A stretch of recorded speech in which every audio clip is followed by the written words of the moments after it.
I'd like to call this meeting, the Clay County Commission, to order. We will begin with our pledge. If everyone would please stand. I pledge allegiance to the flag of the United States of America and to the republic for which it stands, one nation, under God, indivisible, with liberty and justice for all. Thank you.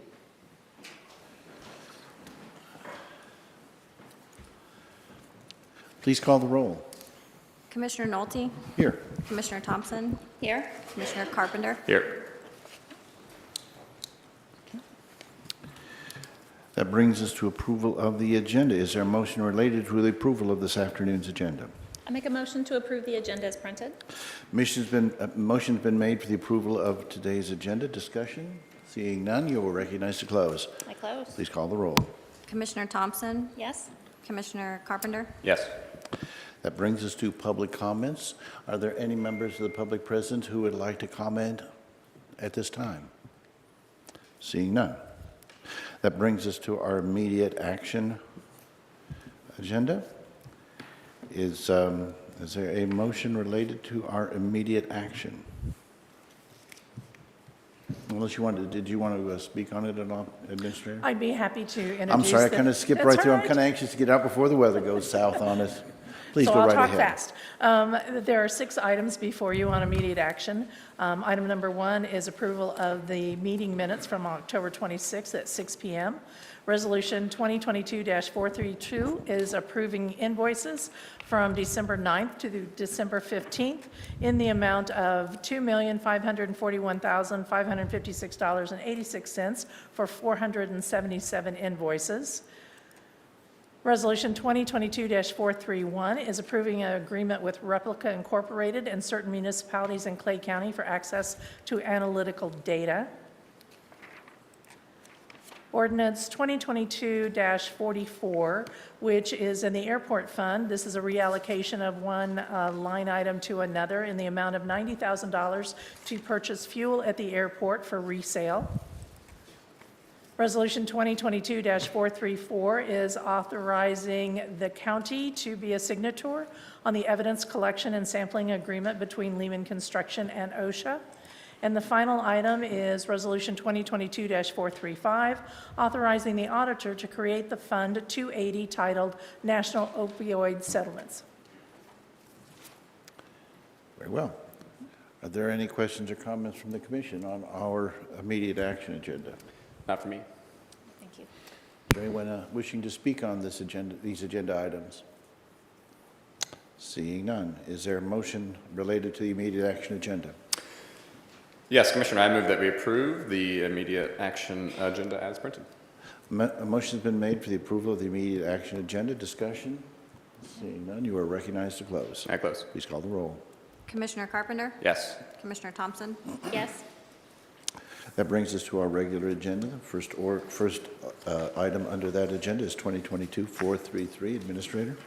Resolution 2022-433 is approving invoice payments for the Clay County Prosecutor's Office from December 9th through December 15th in the amount of $5,489.51 for 13 invoices. Very good. Discussion or any?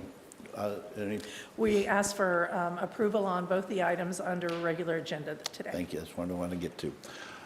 Are there any questions or comments? No questions. Any comments from the attendants? No? I would be recognizing a motion. I move that we approve 2022-433. Motion been made for the approval of 2022-433. Further discussion? Seeing none, you're recognized to close. I close. Please call the roll. Commissioner Carpenter? Yes. Commissioner Thompson? I'm going to recuse myself. Commissioner Nolte? Yes. That brings us to 2022 Ordinance 45. Administrator? 2022 Ordinance 45 is consideration of approving an ordinance modification to delete a section of Division 2, Section 30.16, Sessions of the County Commission. This has been discussed with the commission in the past. This was an item that was needed when we were a commission of 3, and how things would occur if someone was absent or if they abstained. And with moving into a commission of 7, this section is no longer needed. So we wanted to make this your last item of the last year of the last session of 3 commissioners to rescind this aspect of the ordinance. And the county councilor is here to answer any questions you have. And Mr. Commissioners, Counselor. you may remember, we passed this in January of '21, mostly a procedural mechanism to make sure that when one of the associates could not be available, that there was a mechanism to allow for a vote, and that was to create a tie.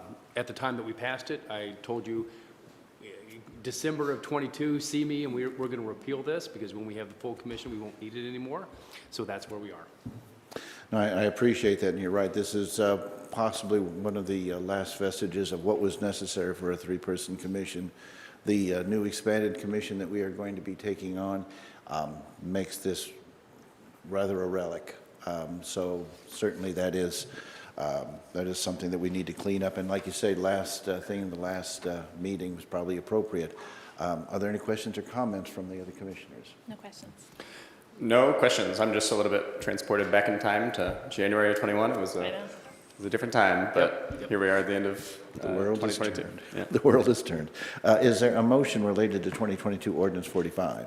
I'll make a motion to approve 2022 Ordinance 45. Motion's been made for the approval of 2022 Ordinance 45. For the discussion, seeing none, you are recognized to close. I close. Please call the roll. Commissioner Thompson? Yes. Commissioner Carpenter? Yes. That brings us to discussion items. We have 2 items up for discussion, which the administrator, I think, is prepared to go forward with. So please go ahead and get started. Thank you, Commissioners. Excuse me.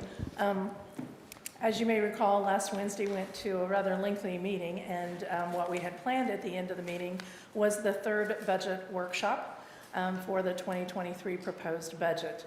So we have moved that to this afternoon's agenda, which will also be followed then by the 4th and final workshop on the CIP. So By the way, before you go ahead, I can hear you just fine. I just want to make sure, because if you do, you need to talk to the microphone. Can everybody hear okay? Everybody's okay? Okay. Never mind. I just wanted to double check before we got into it. thank you. It's a little different than being at the side as opposed to my back to everybody. Indeed. So workshop number 3 is to discuss the road and bridge and the park funds. And so just to kind of give you a brief overview of our agenda this afternoon, we'll talk about the road and bridge fund. We'll do a fund overview. We'll talk about the road and bridge capital use tax fund also, and hit some budget highlights and additions, along with the park fund, and we'll do a fund overview. We'll also look at the park capital use tax fund and also do budget highlights and additions. We'll skip the budget calendar and jump then right into the next work session right after that. So I want to remind the commission and those tuning in of, again, what the priorities were of the commission, updating the comprehensive plan, increasing funding for roads and bridges, which we're going to talk about this afternoon, implementing market adjustments and COLA for employees, and increasing funding for facility maintenance.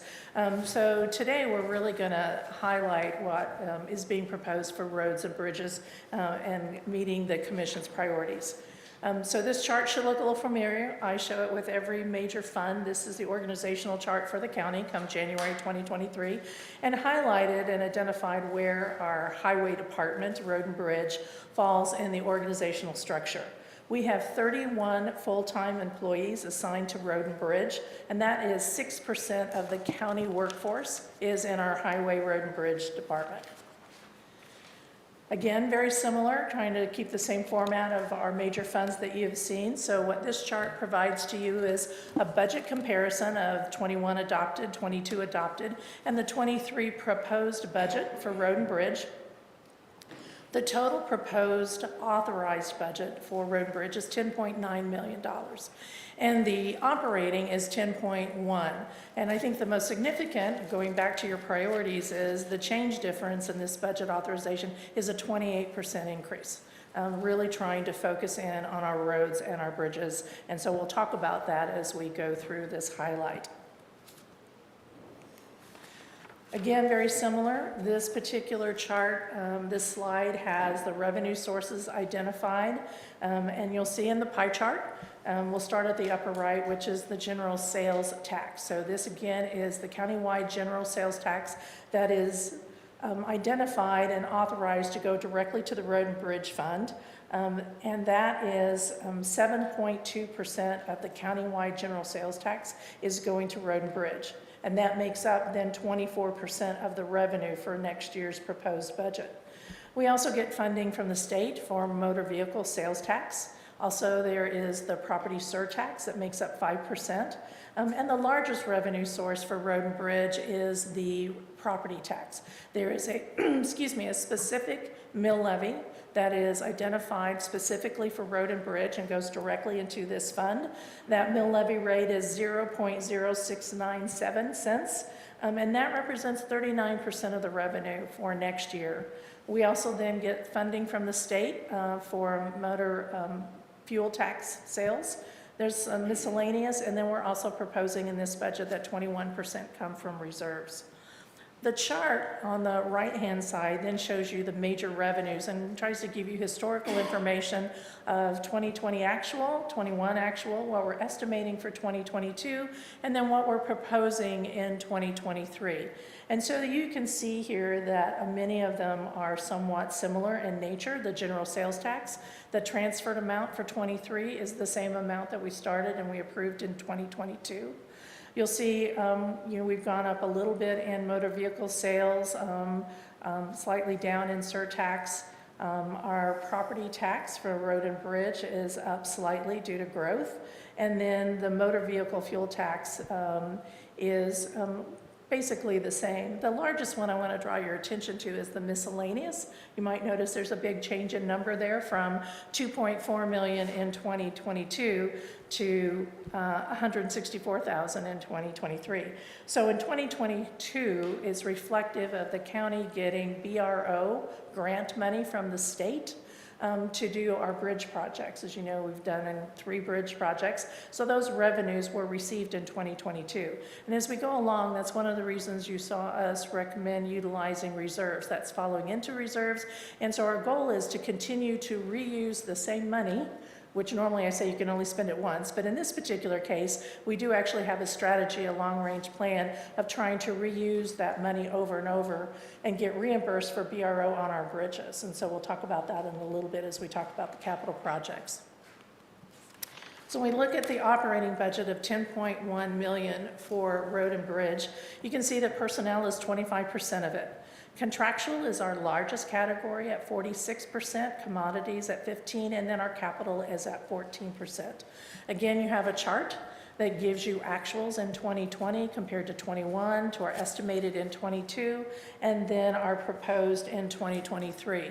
So again, just kind of as a reminder, when we look at personnel, it is an increase in 23 compared to 22 estimate and the actuals. But again, actuals and estimate, those reflect vacancies that we have seen in our Road and Bridge department. And when we budget, our 23 reflects every position that we have, all 31 positions, fully staffed for the entire year and all their benefits.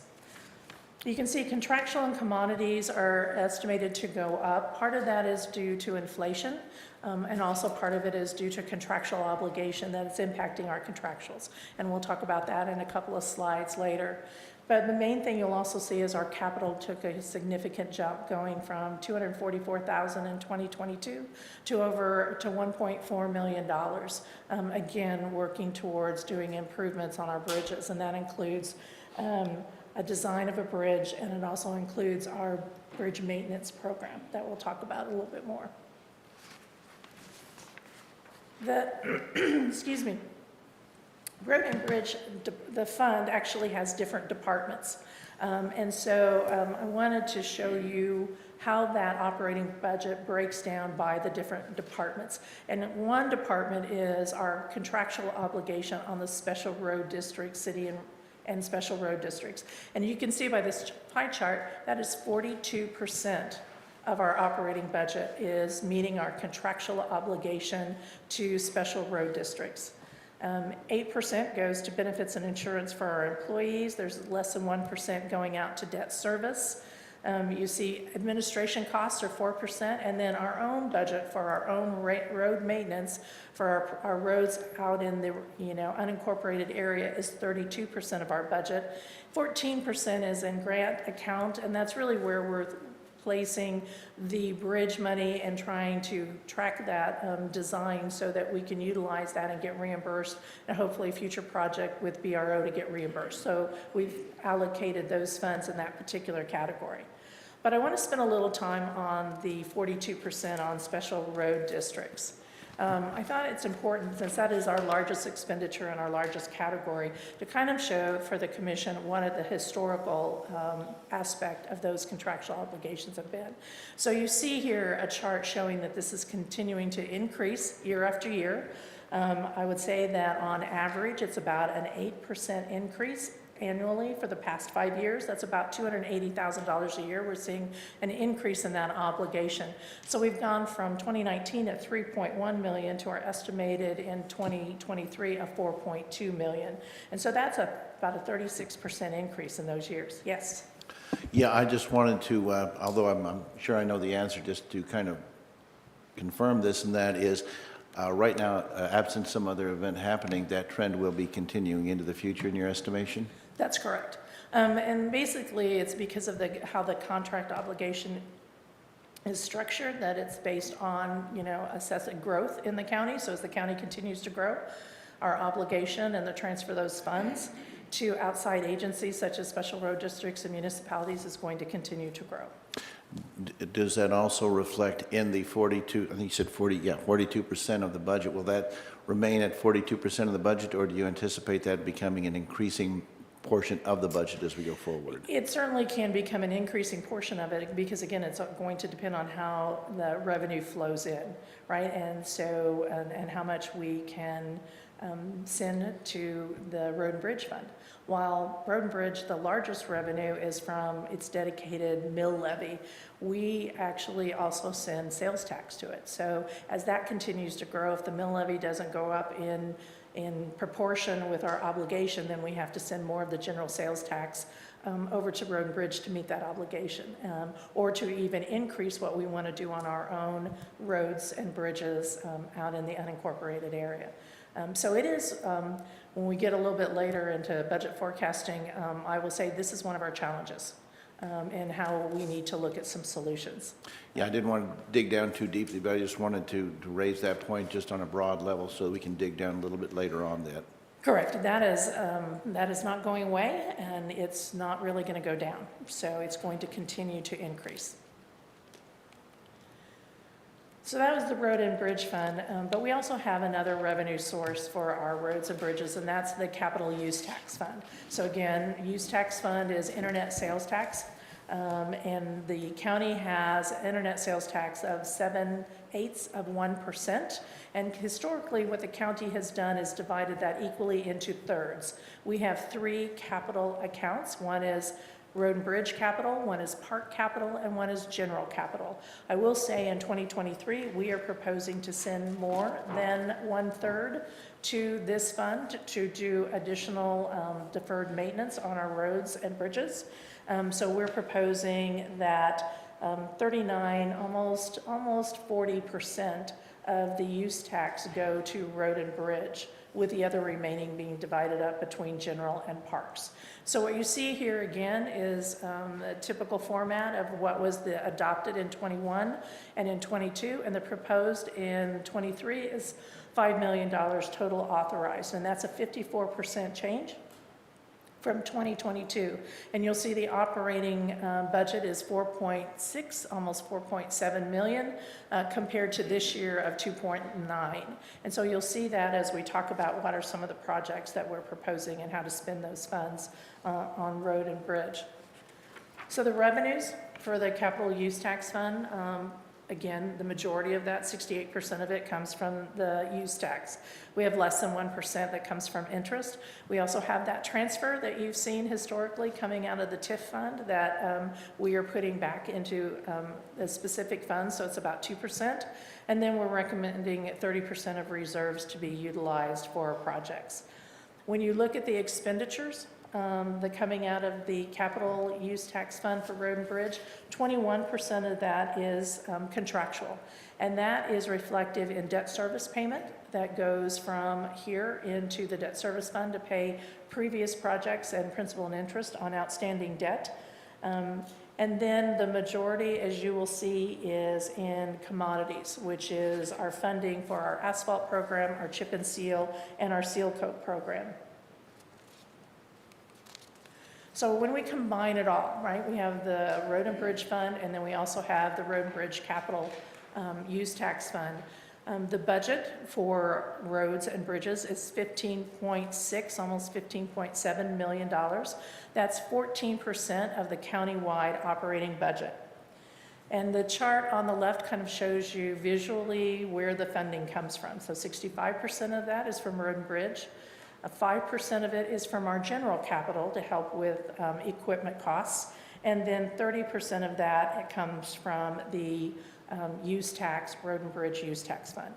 And then the pie chart on the right allocates all of those, the $15.6 million, into the various categories. So you see personnel at 16%, contractual again, 36%, again, our contractual obligation on special road districts, 33% are in commodities, and 15% are in capital.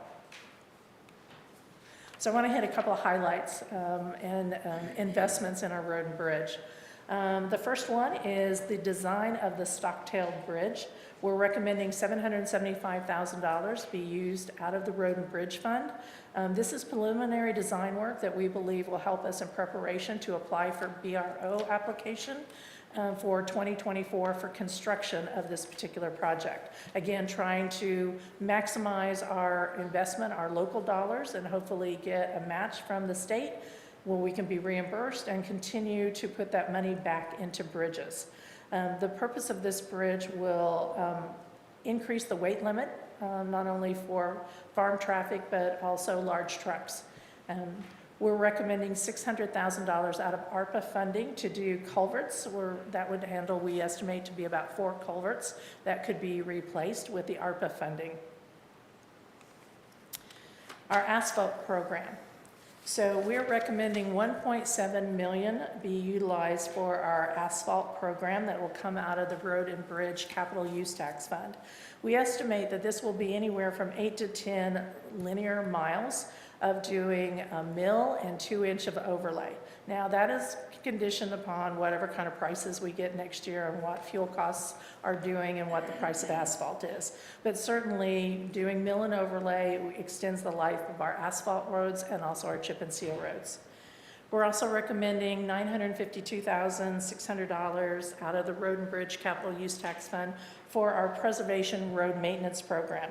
And so we estimate that this will do 15 to 18 miles of micro sealing that we can do on asphalt roads, but it can also be done on chip and seal roads, which again increases the life of those roads before any kind of major reconstruction would need to occur.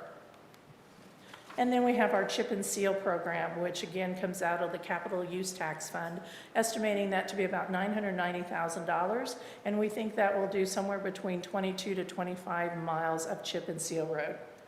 So when we take that all into consideration, that our asphalt program, our micro seal program, and our chip and seal program, we believe that'll do about 53 linear miles of a roadway within the county.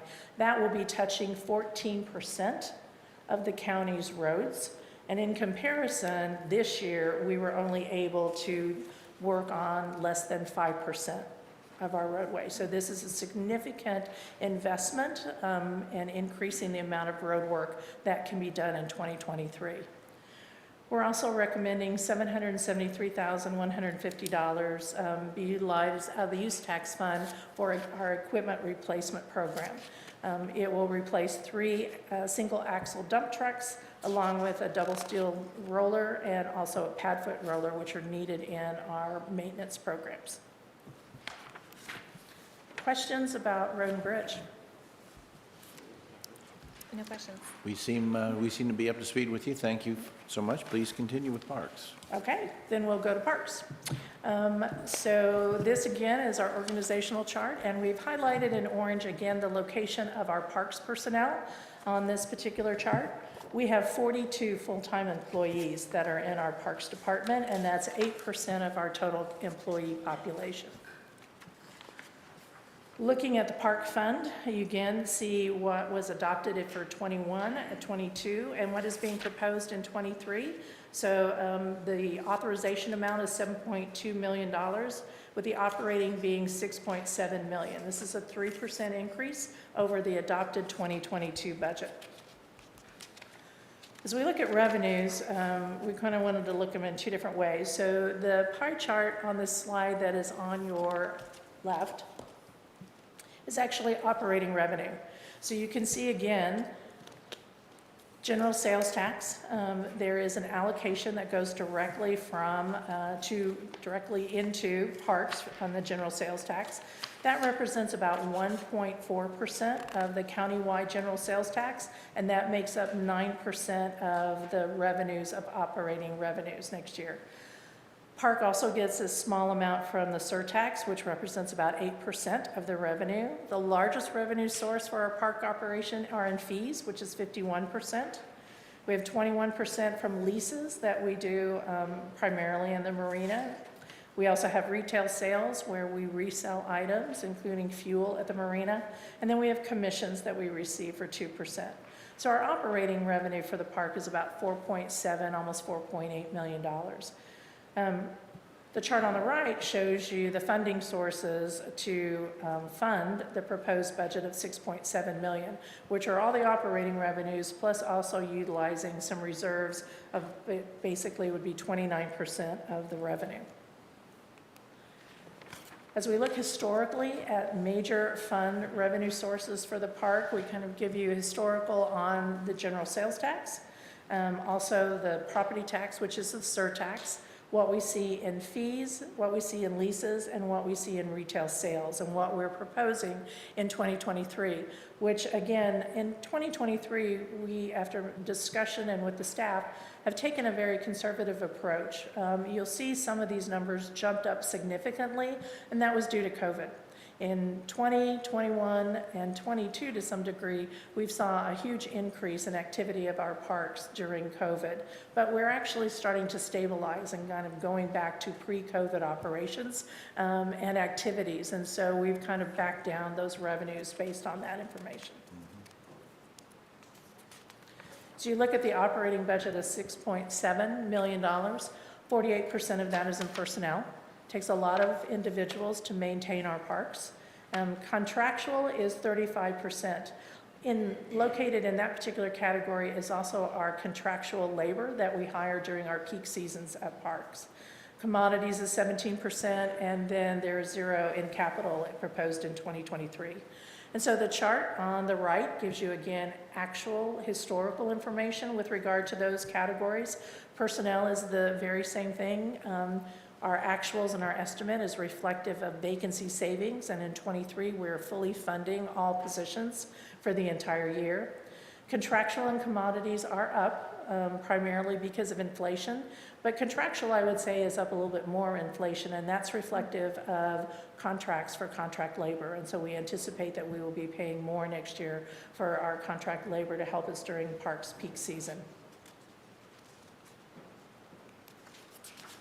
This one is a little kind of sketchy to follow, but again, similar to our road and bridge, our park fund actually has various departments. And I would say in our park fund, we actually try and are moving towards more of what we would call a program budgeting.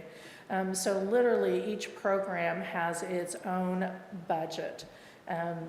That has been the place for the last several years in the budget, it would appear. But as we were going through the budget process, we also found some things that historically administration had been, or operations had been paying for, that we wanted to allocate and break out to the various programs and the various facilities. A prime example are some of the utilities. And so staff has taken and done their historical information and tried to break that out and move the funds around so that we can really get a true picture of our operational costs for these various facilities and programs that we do.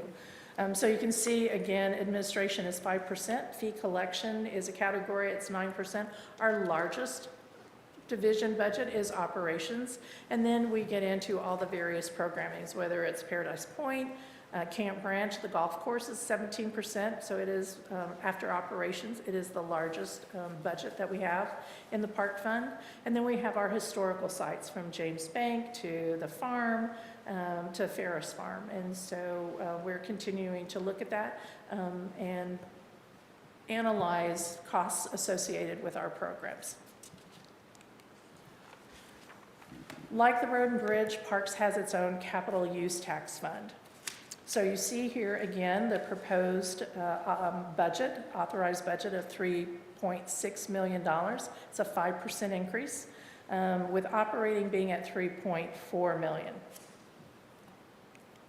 And so the sources for the capital use tax, again, the majority of that comes from use tax, 63% of it. Less than 1% comes from interest. We are recommending to utilize reserves at 35%, and then you have that transfer in of a revenue stream from the TIF fund. And so how are we spending those dollars in the capital use tax fund? So you can see a little bit different than any of our other capital funds, that we actually have personnel associated with the park capital use tax fund. And these are our personnel that does trails maintenance. And so their costs, their personnel costs, are associated to this particular fund. We also have contractual, which is 57%, and then commodities, a little less than 1%, and our capital is 31%.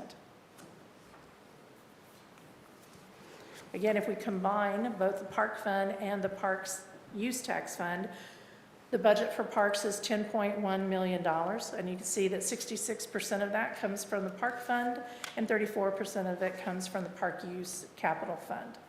And how we're spending those funds for all of parks is 36% is personnel, 42% is contractual, 12% is commodities, and then 11% is with regard to capital.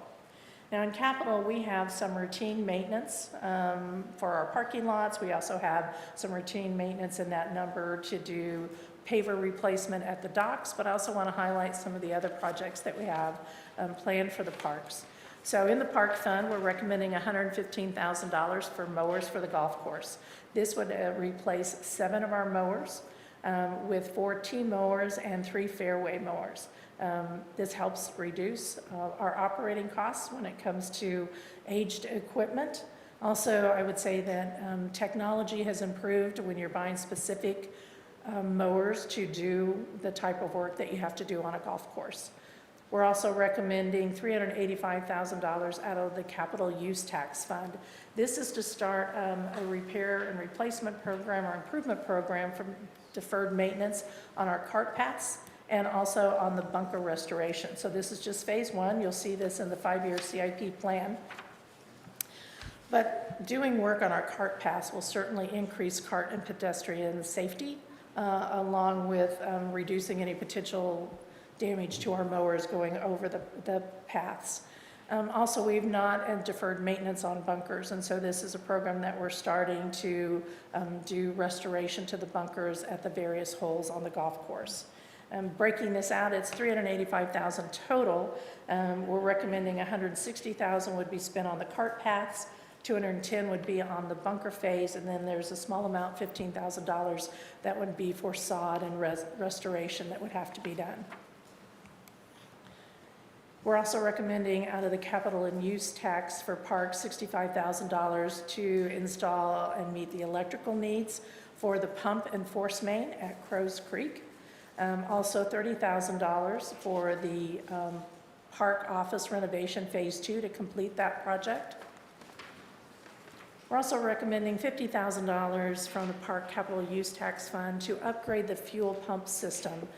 Currently, in the Parks Department, I'd say we do it the old-fashioned way. There's a clipboard, and when our staff go to fill out their vehicles, they fill out it in paper. So it is time-consuming, it is not as efficient, and necessarily probably not as accurate. So we're recommending to install a system similar to that we have in the Highway Department that would be a card reader system when individuals fuel up the park vehicles, and therefore it improves efficiency and accuracy.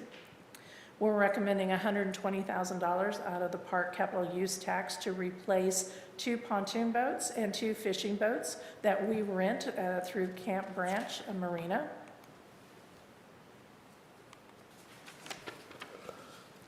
$60,000 from the capital use tax for parks to replace 2 pickup trucks. And we're also recommending the purchase of a front-end loader for the Parks Department in the amount of $60,000. 65,000, 60 seemed to have was on a roll there, 65,000 from the Park Capital Use Tax Fund is recommended to build a material storage facility out at the golf course. We have materials that we pile up, that we use, sand, and also top dressing materials, and they're just piled actually in the parking lot. So we lose parking space, and also wind erosion and rain, and so not protecting it from the elements, we are actually losing material, which is costing us. And so we believe in investing in a material storage unit facility would then help us in the long run to reduce our costs. And we're also recommending $60,000 out of the park capital use tax for a multi-purpose unit, vertical flail mower. So it has multiple things that it can do, primarily working on cutting the fairway, sweeping leaves and debris. It can also address mowing down native grasses and small trees. So it's multi-purpose and can do a lot with one piece of equipment. And questions about the park fund? No questions. Seeing none. Okay. I'm sorry, I wish we had some questions that would give you a I chance to know. rest your voice for a moment or two while I'm we're... waiting for the shoe to drop, right? So I appreciate that. And again, and certainly want to make sure for those tuning in, you know, that you all, and appreciate your diligence of going through. You've been provided a lot of detailed information that I know is available to you. So please ask questions you would like, and we will move on to basically workshop number 4.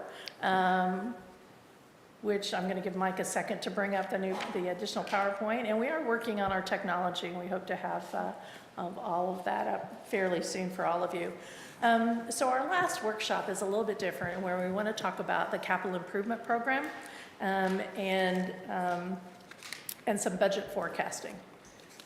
So Mike might have to advance. Thank you, Mike, for the first slide for me. So kind of a brief agenda of what we're going to look at.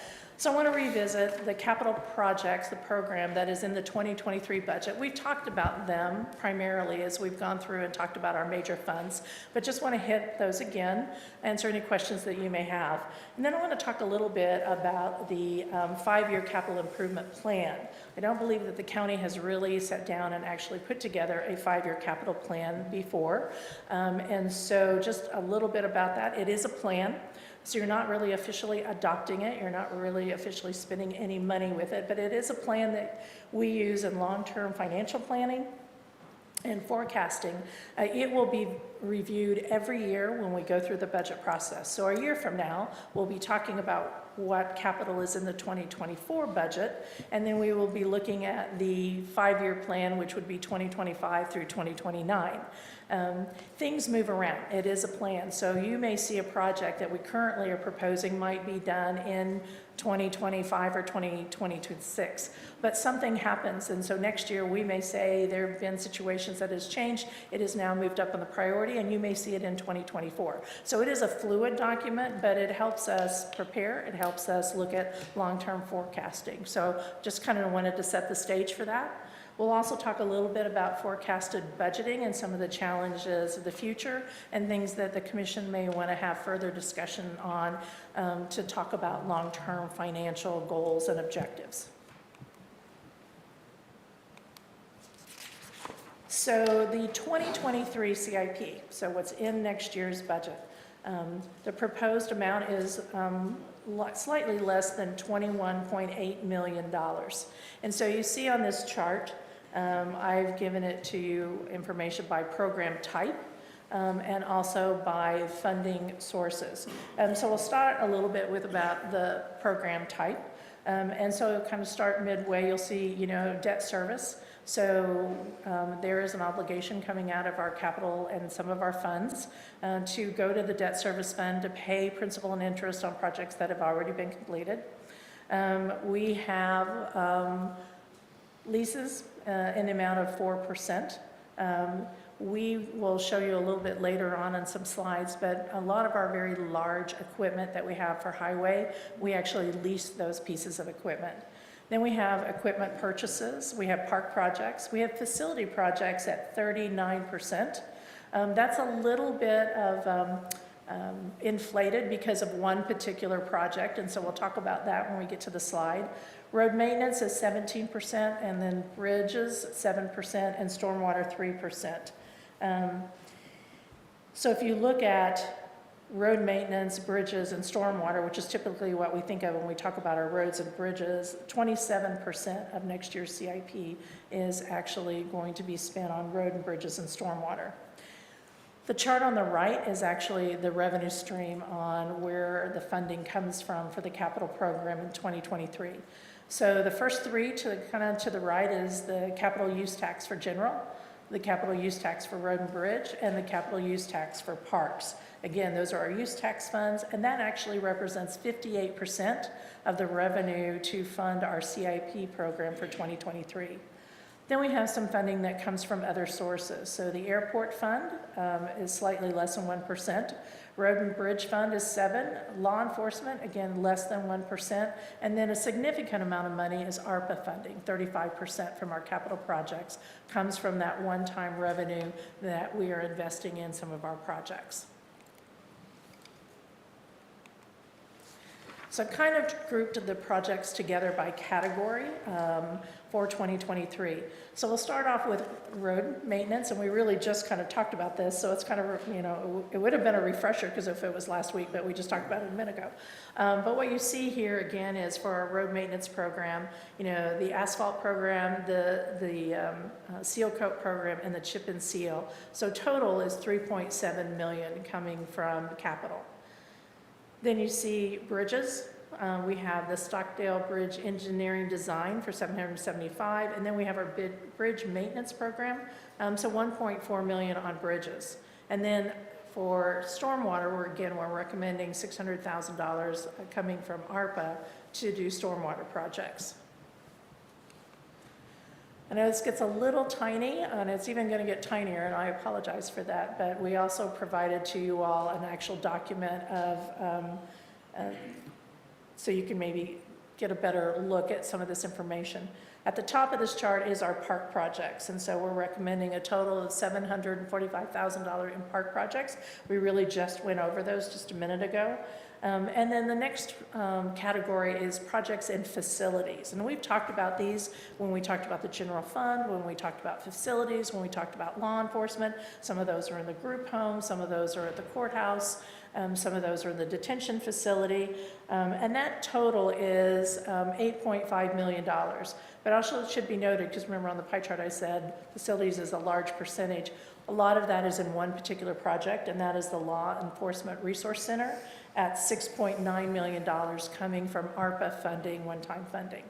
So it kind of skews a little bit as you're looking at the pie chart as a whole. We have leases. As I talked about, we lease a lot of our large major equipment, and those are paid out of the capital funds. It's a little like $980,000 total in leases. There are two new ones on here that I just talked about for road and bridge. One is we will be leasing those 3 single axle dump trucks. And then also the steel drum roller. Those will be new leases that we will be acquiring. The other leases that are mentioned here are in many stages. Some are fairly new, some are just about ready to be concluded on those. And then the last grouping is equipment in the amount of $1.8 million. This has to do with anywhere from vehicles, including the Sheriff's Vehicle Replacement Program, to technology is the grouping there for equipment and $1.8 million. Then we have debt service that's coming out of capital. Again, I mentioned this. These are previous principal and interest payments that have obligations on that are coming out of our capital. And then again, personnel in the parks as it comes out of one of our capital, our park capital use tax. So that's just kind of a recap of all of the capital program for 2023. Any questions on that? No questions. All right, so now we're going to talk about the five-year plan. And so looking from 2024 to 2028, the proposed five-year CIP totals $75.2, almost $75.3 million. And so there's lots of potential funding sources that have been identified. Certainly our capital in general parks and road and bridge, our use tax funds. We also indicate for outside funding. We also still have ARPA funding that will be finishing some of our projects in the next couple of years. We have the Road and Bridge Fund, the Park Fund, General Fund, Airport Fund, and law enforcement can also be in there, although at this point in time, they're not identified for any projects in 2024 through 2028. And then the pie chart to the right is actually showing you our estimated revenues for the five-year plan of the $75.2 million. And again, the largest revenue source are our capital use tax funds, general and park and road and bridge. That equals about 71% of the total projected revenue for a five-year CIP. We also have some outside funding. We have ARPA funding that will finish out some of our projects, and then we have road and bridge fund. And as we look at it, we've again tried to identify it for categories for you in a different format. So debt payments, 16%. You can see leases, equipment, park projects, facility projects, road maintenance projects, bridge, stormwater, and then a small portion of personnel. So again, I'm focusing on road and bridge. If you add our road maintenance, our bridge projects, and our stormwater projects, that equals 50% of the expenditures proposed in the five-year CIP. This is really hard for the audience to read, and I do apologize for that. But this is a listing again of projects in the five-year CIP. What we've identified is what is the project, what year do we think and we're proposing, and the dollar amount, and where is the funding source, and then what is the department that associates with it. And so just a couple things on this particular slide. The first three categories are really annual programs, and you will see them historically across, again, investing in our buildings, maintaining what we have. So we have the annual maintenance program. We typically try to touch a courtroom once a year. It's a lot of activity in the courthouse. And then also parking lot maintenance. So those are annual across the board every year that we're budgeting for the five-year CIP.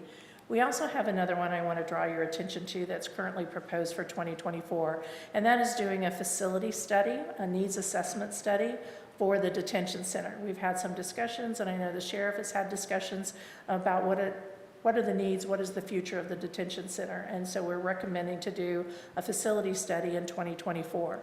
We're also recommending that we also do a facility study about the courthouse. We've also heard from the judge about the needs of the future of the courthouse. We also know, based on our growth, we're entitled to have another judge at some point in time from the state, and so we need to be looking down the road and how can we accommodate that and meet the needs of our citizens.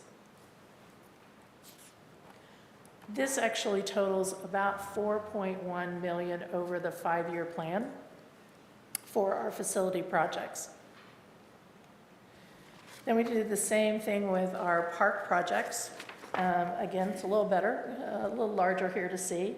But again, the first item on there, upgrading restrooms and roofs in the campground, almost that again is almost like an annual program. So we're trying to touch those facilities and do maintenance on them. First of all, we have, as we all know, deferred maintenance on many of our facilities. And so we're trying to be proactive to get caught up as we can, and also try and create some schedule so that we can maintain what we have. For the parks projects in the five-year CIP, they total about $3.6 million. We also then have our stormwater and our road maintenance program. So in the stormwater, this was a little different. You see, we have a lot in 2024, and part of it is those are ARPA funding projects. And so we know we have a certain number of years to complete our ARPA projects, and so you'll see the majority of our stormwater projects fall in 2024. We also then have an annual program for our culvert replacement program that you see along the bottom. I think our total for ARPA for this year on those stormwater projects it totals about $5.6 million in ARPA one-time funding to help us address some of our stormwater needs that, again, deferred maintenance we need to catch up on. On the bridges, we are showing a total of $11.8 million on bridges. Now, if you notice to the funding source column, you'll see that we have two funding sources proposed, Road and Bridge and the BRO program. The BRO program is a reimbursable program from the state of Missouri on off-system bridges. So our objective is, and unfortunately we did not get a project funded in 2023, which is why we're proposing to do the preliminary design of the Stockdale Bridge in '23 so that we can have the information to propose to MoDOT for consideration of BRO funding in 2024 for that particular bridge. And again, once it's reimbursed, then we want to use those same dollars again to do more bridges. So it's just kind of, we're just going to keep using the same dollars over and over on bridges until we have no more money left or we get caught up on all our bridges. And this one, I do apologize, this is equipment. So these are, again, equipment replacement program. Again, hopefully you all can read it in the paper document. And again, we will be putting this online. So for individuals who are trying to read it, they will have access to go online and do it. But a couple of things we want to talk about the equipment. First of all, there are annual programs that are in this, including the Sheriff's Equipment Replacement Program, IT replacement annual program at the courthouse. So certainly wanted to note that. And then also, I think last meeting or the meeting before, Commissioner Nolte had asked about the storage with regard to all the video from the Sheriff's Department. And so you'll see there, and I know it's hard to read, but it might be the third or fourth one down. So we worked with IT, we've worked with the Sheriff's Department, because that's about a $1.8 million, not only dealing with their storage capacity for all their video, but also replacing the equipment. And so we have put together a plan that can be done over several years in a logical methodology to accomplish what they need to accomplish, but not necessarily spending $1.8 million in 1 year. So this particular is about a little over $9 million in equipment. Again, it's really just our equipment replacement program. We then have, excuse me, the leases and the debt service. So as I mentioned, we have leases that are currently under obligation that come out of capital. We know we will be adding new leases as we replace equipment. So this is about $6.4 million over the 5-year period. Then we also have our debt payment coming out of general and highway and park capital to go into the debt service fund for principal and interest. And that totals about $12 million. So included in your packet is a completely separate document that is the 5-year CIP that gives you a summary. And we've tried to show it to you 2 different ways. Number one is by programming and the other one is by funding. And so we will also make that available out online. So I would ask if there are any questions about the 5-year CIP. One of the things that occurs to me, and it's something that this commission did early on out of the chute, and that was related to the COP debt service that we had. And so we were able to refinance that. Your next page talks about challenges going forward. One of the things that occurs to me, if absent the action of this current commission, if we were going under the same COP debt service that we would have had to have done, we'd be looking at a much bleaker picture. Is that pretty accurate? That is correct. So the action that the commission took last year or early this year in the refinancing and the basically repayment of some of the outstanding debt put the county in a much better position when it comes to debt service than what would previously if that had not occurred. Yes.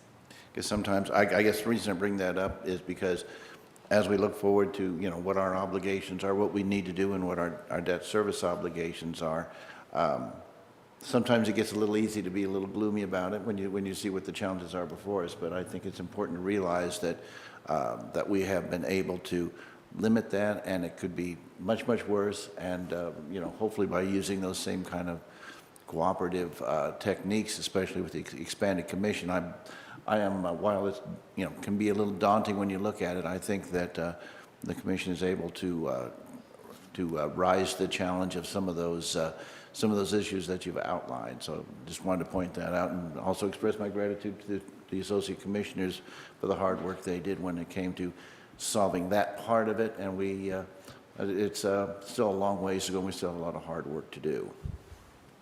Great lead in to the next slide. So looking forward, right? So budgeting is about 2023, but you really shouldn't budget in a vacuum. The decisions that we make in presenting the budget to you have ongoing costs. And so we have to look at good financial practice, sustainability, and looking long-term and what does that look like. So there are some challenges ahead for the county, as there are with, you know, any governmental entity going forward. The first is, you know, our expenditures are really outpacing our revenues. Now, we've done some forecasting on revenue growth. We've done some forecasting on expenditures, and I would say we are conservative on revenues, and we are plan for the most on expenditures, right? Because, you know, that's the best way to really anticipate. And you hope that your revenues come in greater than what you plan and your expenditures come in below what you budget. But you have to plan for both. We also know, and you've seen this through all these slides that we've been talking about, and I've tried to stress that, you know, our operating revenues are not the same as our operating expenditures. The county has had a budget practice for many years of using what we call carryover fund balance, you know, to really kind of balance the budget. That's historically, governmentally, that's typically not. Usually you strive to have your operating revenues equal your operating expenditures. It's great if you can build up fund balance and reserve in excess because you're planning for things, and so then you can do projects, you can pay for cash, you can use your reserves for one-time expenditures, and that makes sense financially.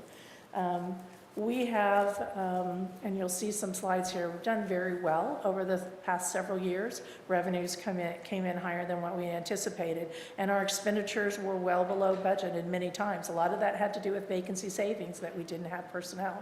And so we've helped to kind of put ourselves in a better position and add to fund balance. But I think from the long term, looking forward, we need to have some discussion and dialogue about what does that look like going forward, and how do we place the county in a better position that is more sustainable. We have deferred maintenance. You know, you've heard me talk about that during the different presentations, not only on our equipment, but also on our facilities and on our infrastructure. And so you can't catch up all at once. We need to be strategic. We need to prioritize.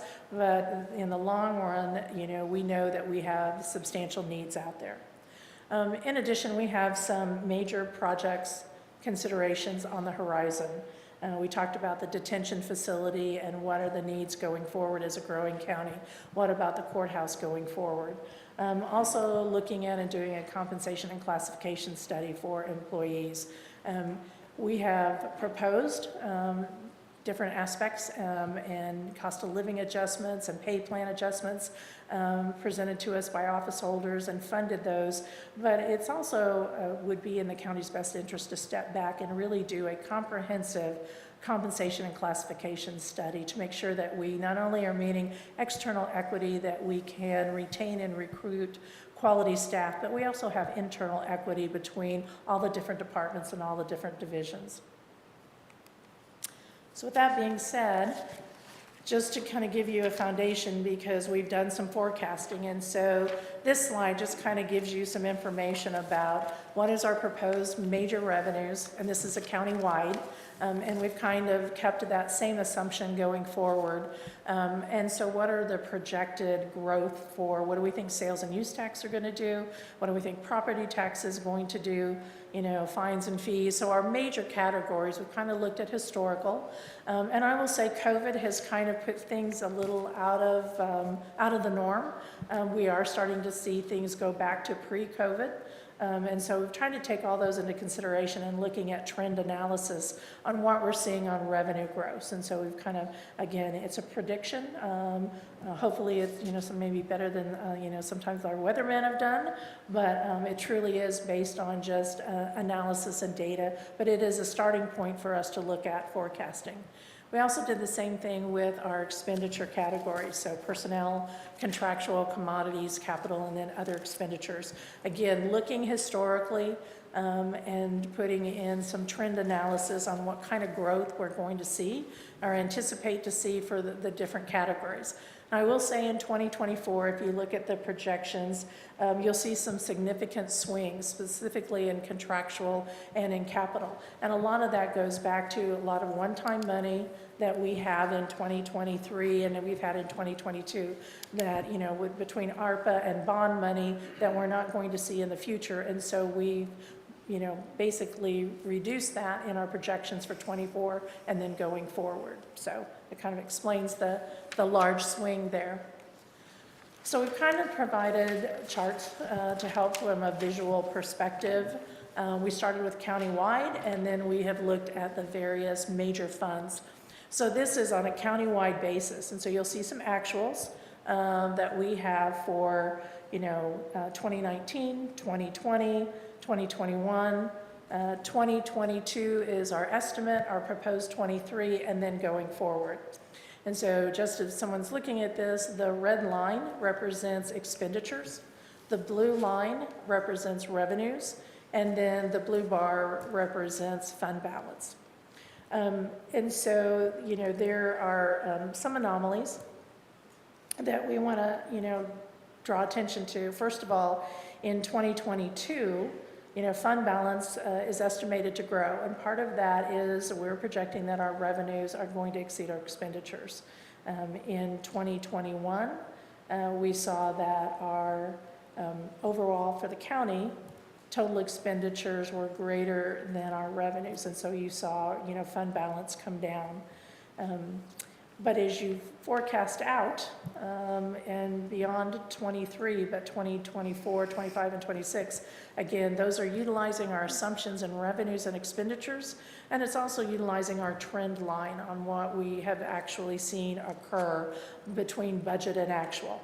And so what you'll see is these assumptions would hold, and our trend line holds, that our revenues are less than our expenditures, and so fund balance is diminishing. Excuse me. I noticed that they fairly well track, although for the most part, the expenditures have historically exceeded the revenues line, but I noticed that under 23, there's a little bit more of a significant gap. Could you talk about that for just a moment? Absolutely. So in 2023, again, one of the reasons that expenditures, that there's a much larger gap between revenues and expenditures, again, one-time money. So a lot of that is our ARPA projects and also using our bond money. And so it does look a little odd there. And so ARPA money has really kind of skewed a lot of things when you're trying to look at historical data. But that's, in essence, a lot of it is we're spending a lot of one-time money on capital projects and equipment. That was what I kind of figured, because it seemed to me that apart from just the general mayhem that the COVID situation has wreaked on us all in many different ways, then the addition of the ARPA funding, which obviously we, I think, put to good use, but it does make forecasting all that much more difficult, just because the base numbers are no longer base numbers, but they are very out of the usual and very temporary. Absolutely, and I will say Victor and Benjamin in the group, you know, down from the auditor's office that have, you know, work on the finances, you know, certainly have taken all that into consideration and appreciate their work on this. But you're exactly right. It does kind of, while we're very grateful that we received the ARPA money and been able to do some of our deferred maintenance and projects under the guidelines of ARPA, it does kind of, so you have to step that aside a little bit and then look just going forward what normal would look like. Thank you. So kind of, again, just did the same type of analysis, but breaking it down on some of our key funds. So the general fund, as you know, is one of the county's major funds. And again, revenues and expenditures, look about the same with regard to expenditures are in red, revenues are in the blue, and then certainly the fund balances in the bar chart. So 2023, kind of want to talk a little bit about that, because if you look at the revenue trend line, the blue line, you can see that our revenues for 23 dips down from what we're estimating in 2022.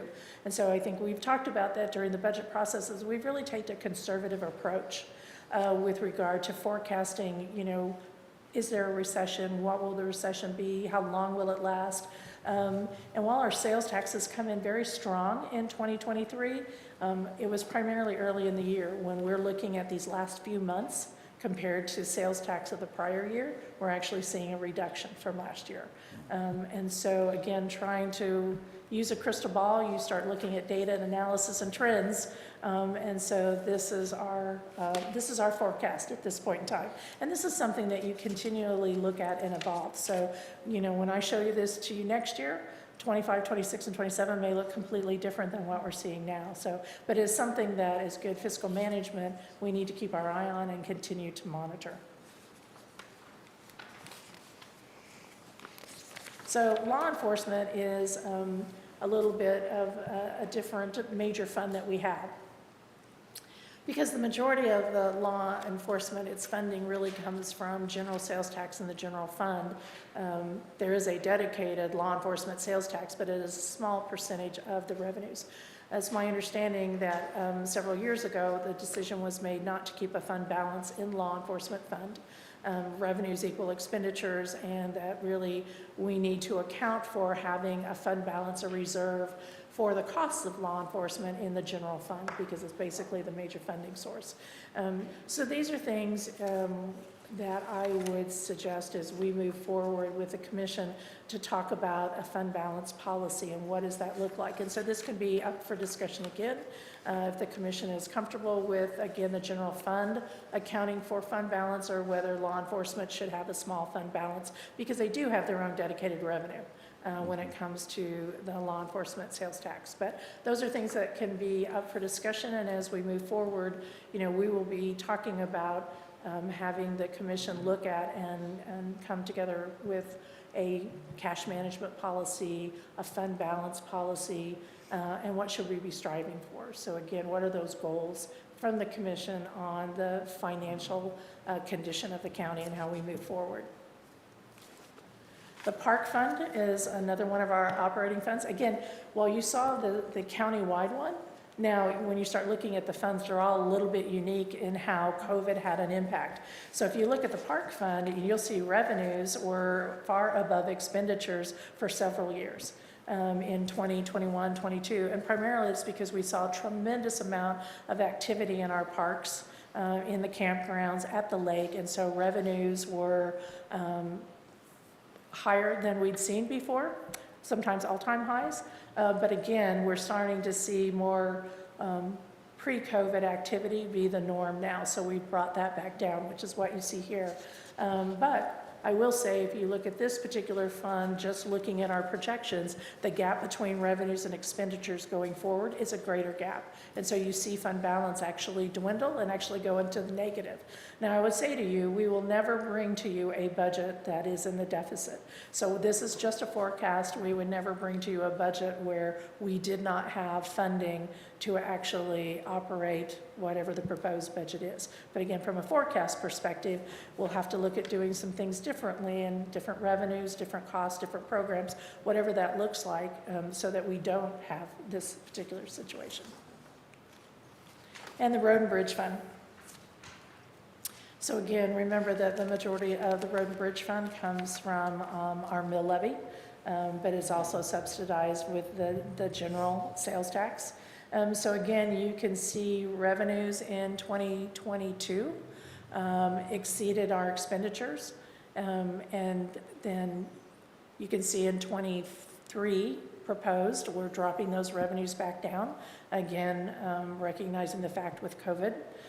Also in 2022 is when we received funding from the state on our BRO projects. And so one-time cash influx. Now we'll continue to use those funds, but we won't, until we actually get them, then you'll see them reflected in the future. But that explains why 2022 saw a significant jump in fund balances, that reimbursement. And that's really kind of what we have from forecast, just really to provide some general information that we are looking long-term. We are looking at some forecasts, but I think as we move forward with the new commission, these are things that we need to have some discussion on about how do we move forward, what are the goals of the commission for those major projects, and from operating revenues and operating expenditures, what is the commission's goal, and then, we will bring back to you ideas and recommendations to move forward with your goals. With that, I'd be happy to answer any questions. Thank you. I think the thing is, this is a much more comprehensive report than we've had for some time on budget.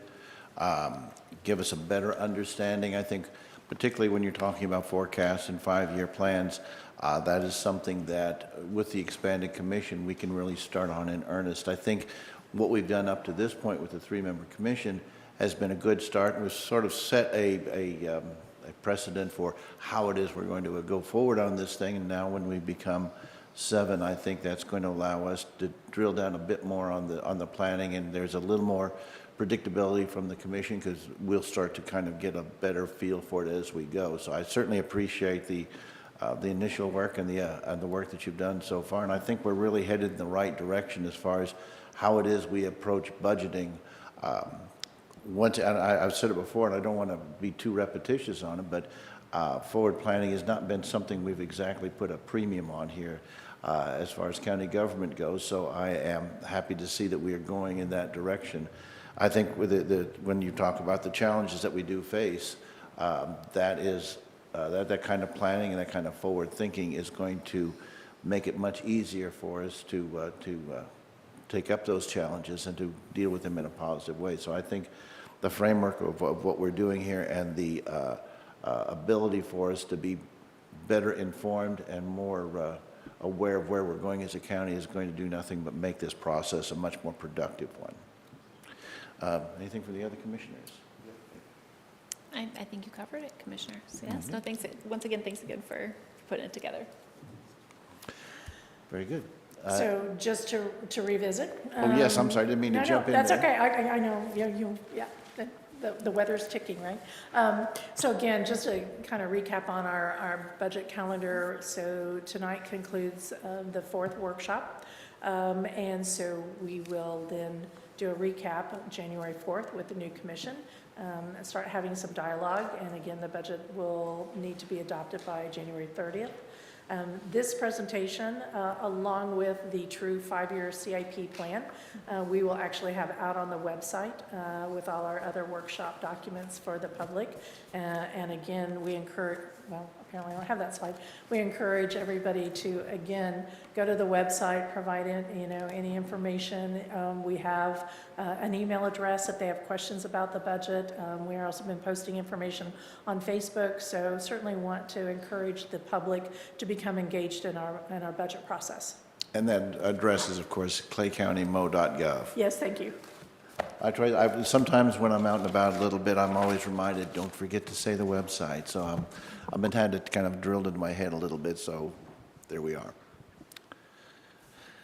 Are there any closing comments from either commissioner as far as our discussion items, or any questions before we move on? No question. No, not for me, other than my thanks to our county administrator and everybody who helped, put together these presentations. I think they've been very helpful for us, the new incoming commissioners, and the public. So thank you. Great. That concludes discussion items. Oh, wait, Yeah, they got both of them. County Administrator comments, Administrator? Yes, just a couple of items. First of all, to announce that the Oath of Office event for our incoming newly elected county office holders will be Tuesday, January 3rd at 2 o'clock here in the chambers. We will also live stream that event, so people can join us. They can watch online, hopefully. And then the next commission meeting will be January 4th at 3 o'clock here in the chambers. And then just a couple of other items is, we certainly know the weather is very unpredictable for tomorrow. And I know that the courthouse has closed, will be closed Thursday and Friday. At this point in time, county administration and offices will be open. Unless something foreseen happens tomorrow morning, we will be here. If we do close, it'll be announced on Facebook and our website and what we can do. But again, from predictions, I think cold is going to be the most serious issue, not necessarily the snow. We know it is tax season. We know we have a lot of residents that are planning to pay on the last few days available. And so we will be open unless something else happens. And other than that, certainly want to wish everyone a Merry Christmas and a Happy New Year and safe travels. Very good. That brings us to Commissioner comments. Commissioner Thompson? No, I will just kind of reiterate what our county administrator said, that I'm going to stay safe with the holiday weather coming in, and hopefully we don't get too much snow, but a little bit's not bad. But please stay safe, and yeah, Merry Christmas and Happy New Year, and I look forward to seeing everybody, and when we return, we'll have the full commission up here, so. Commissioner Carpenter? Merry Christmas and Happy New Year to everyone. Hope you all have good holidays. My comment is a lot along the same lines. Certainly, everybody have a safe Christmas time. Obviously, travel safely, considering what the weather could potentially go at. I just want to also say that this year has been a good one from my perspective as far as presiding commissioner goes. We are certainly headed in the right direction. I think since it's the last time we gathered before the end of the year, I just want to kind of reflect a little bit. I once again express my gratitude to the associate commissioners. This commission year has been, I think, very productive and very harmonious, and compared to previous years, I believe we are going in the right direction, and I look forward to 2023 being even better than this year. So with that, I would just wish everybody a happy holidays and safe travels. That brings us to reports. Administrator? Thank you. There is one report that was in your packet, and that is from the Clay County Auditor, a performance audit for the 7th Circuit Court financial activity. And all commissioners have received the report, I take it? Very good. That brings us to recess and adjournment.